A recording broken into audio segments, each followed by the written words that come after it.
Most companies think that the settlement made by them as a full and final settlement is legal, but it's completely illegal. दोस्तों आपको पता ही है हमारे देश में कंपनीज अलग ही अलग रूल्स बनाती हैं। मतलब अगर हम देखें तो स्टार्टअप्स जो अभी कुछ टाइम पुराना है या फिर कॉरपोरेट जो बहुत टाइम पुरानी है, किसी में भी पॉलिसीज नहीं रहती है।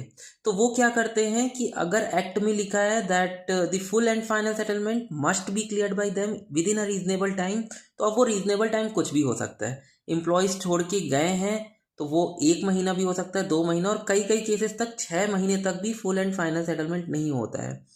पर सुप्रीम कोर्ट ने टाइम टू टाइम ये चीज़ स्टेट कर चुकी है कि 30 to 45 डेज में कंपनीज को वो सेटल करना ही पड़ेगा। तो याद रखें, अगर 30 to 45 डेज में कंपनी सेटल नहीं कर रही हैं, in that case companies is doing serious non compliance.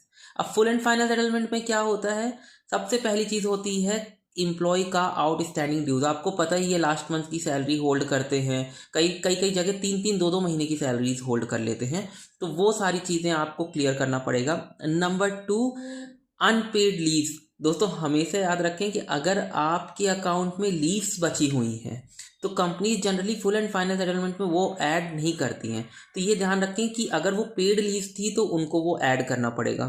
Third होता है अप्रूवल्स बाय डिफरेंट डिपार्टमेंट, की कहीं मतलब एवरीथिंग इज गुड। तो ये सारी चीज़ें फुल एंड फाइनल सेटलमेंट में होती हैं। तो याद रख के भाई 45 डेज से तो ज़्यादा कंपनी को करने ही नहीं देना है, चाहे जो हो जाए।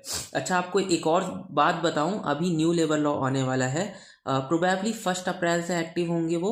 उसके अकॉर्डिंग तो कंपनीज को 2 डेज के अंदर क्लियर करना ही पड़ेगा।